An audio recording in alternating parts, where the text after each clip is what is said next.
Yes, sir, papa. Welcome, my brothers. Today I'm feeling energetic, powerful, and I think I know why. It's because I have been reading the Holy Bible, King James Version.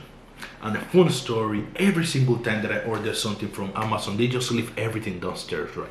And never, ever, somebody has tried to open one of my packages. So guess what? I order my Holy Bible, and a sinner decides that he wants to have a gift from the depths of hell because he's about to steal something that is not his. And he gets home and he sees that there is a package in the entrance. And he decides that today is the day he will have a free gift. And he opens it, and what do you think that he finds inside? The Holy Bible. So when I arrived home from my 9 to 5, and I was like, okay, I will pick up my package, it was open.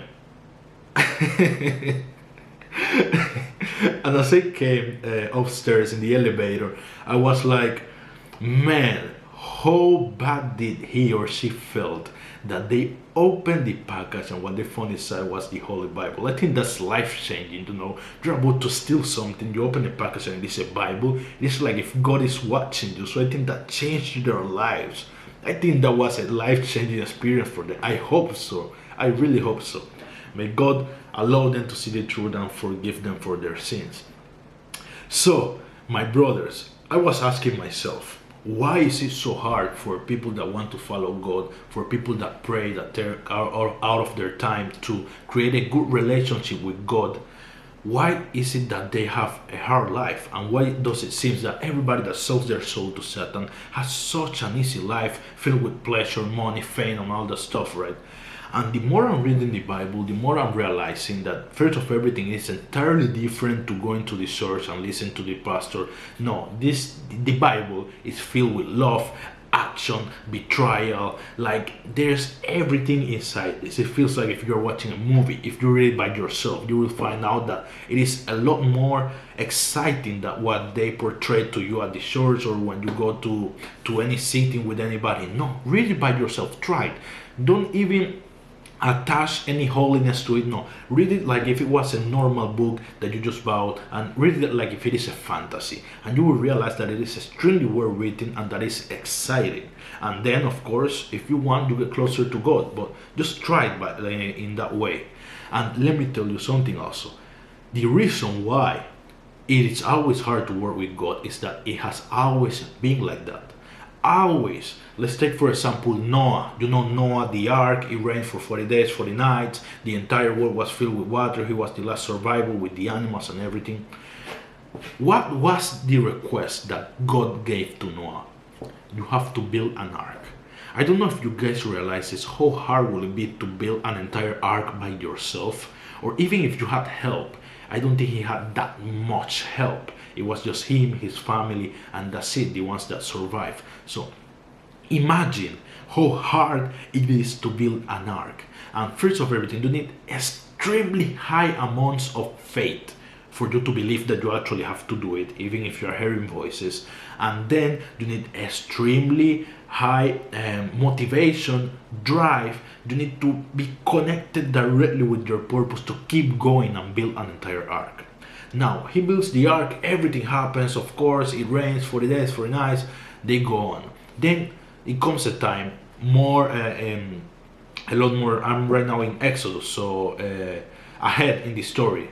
So it comes a time right now I'm reading about Moses, or Moisés in Espanol, which I am familiar to saying in Spanish. So in English it's Moses, right? So now you have Moisés, I will call it, say it in Spanish, the one that divided the waters and everything.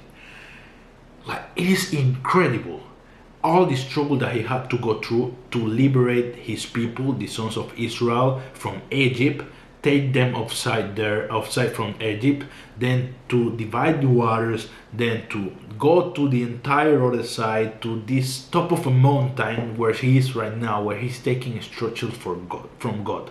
And let me tell you something, the instructions that he's taking are pages of instructions. It's not one page. Like, I'm skipping, like, okay, he's telling you to do this.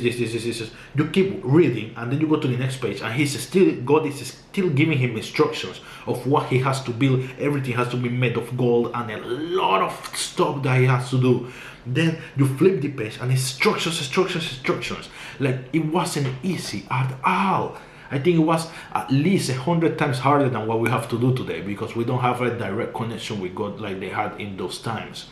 But it's easier 1,000 times that they want what they had to do. Like, I cannot grasp. I want you to read it by yourself.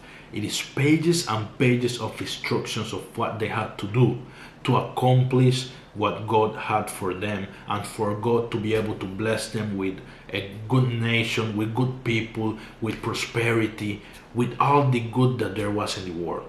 It was hard. And every single one of them, even Israel and his son Joseph, all the stories in Egypt, every single one of them had to go through so much hardships and so much trials to get the trust of God and to get the blessings that they had after. So this is what we need to see, that it has never been easy for anybody that had decided to follow God, because making the things right, making things in the right way, and giving you a purposeful life is going to be hard.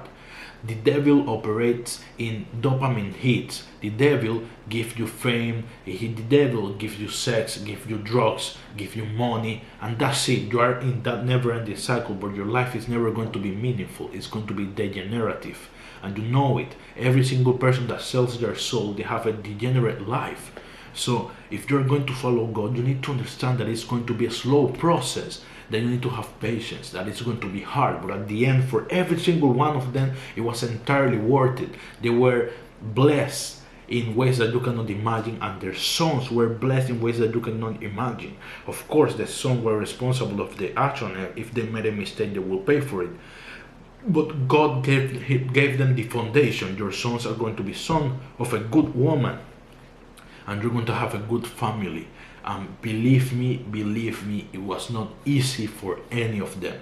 So we should not expect it to be easy. So if you really believe in God, if you really say that you want to have an amazing story, and that you want to follow the righteous path, then you need to understand that it's not going to be easy, and that you need to have a lot of patience, but it will be worth it at the end. We are soldiers of God. We work every single day. We show up every single day. But it's not going to be easy. It's not going to get easier. In fact, I think it's going to get harder. So let's just use the code. Let's use the phrase. Let's trust God and keep working, because that's the only thing we can do, my brother. Trust God, keep working. So usually I say, my brother, thank you for watching. See you in the next one.